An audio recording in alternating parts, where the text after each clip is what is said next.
आज हमारे बीच पाली के विधायक भीमराव भाटी साहब हैं। भाटी साहब, ये अभी अवैध बजरी का काम जोरों से चल रहा है और पुलिस प्रशासन भी कुछ नहीं कर रहा है। धड़ल्ले से और गरीब आदमी को बजरी मिल नहीं रही है।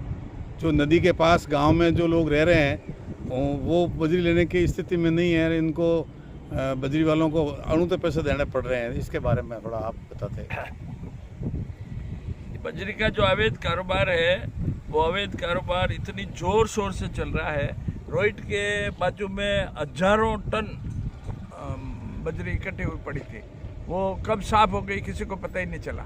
और अगर सरकार को पता करे तो उससे उनको लाखों रुपए का रेवेन्यू जो रॉयल्टी वगैरह के पैसे वो मिल सकते हैं। नंबर एक बात।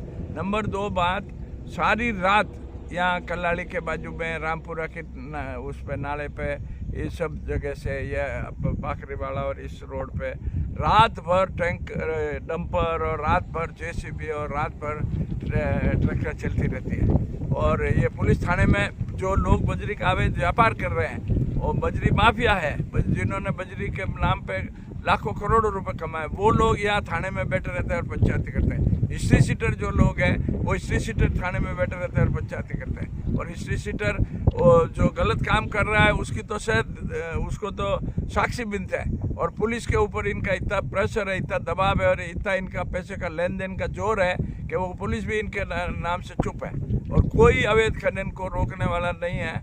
जो भी रास्ते में गांव वाला कोई रोकता है या गांव वाला कोई जरा भी ऑब्जेक्शन करता है उसको डांटी मारते हैं, उसको जूते मारते हैं, उसको जेसीबी से उसकी कोई गाड़ी होती है तो उस गाड़ी को तोड़ देते हैं। और लोगों की इतनी हिम्मत नहीं है कि इन लोगों के खिलाफ कुछ बात कर सके। क्यों कि पुलिस और इनकी मिली भक्ति से साठ गांठ से सब काम ये कर रहा है। और पुलिस वाले को कोई कुछ कहता है वो कहता है तुम्हारे को जो जोर लगाना जोर लगा लो, हमको तो बंदी देनी पड़ती है। और ऊपर तक बंदी जाती है। अब ऊपर तक किसको जाती है ये मैं पाली एसपी और पाली आईजी साहब से निवेदन करूंगा कि ऊपर किसको बंदी जा रही है और कौन लोग यहाँ थाने में बैठ के पंचायती कर रहे हैं। बजरी माफिया थाने में बैठा रहता है दिन भर, हिस्ट्री सीटर जो है वो यहाँ थाने में बैठा रहता है, उनकी पंचायती चलती है। जो वो जैसा हुक्म करते हैं वैसा यहाँ की पुलिस कर रही है। तो ये अन्याय ज़्यादा दिन भर तक बर्दाश्त नहीं होगा।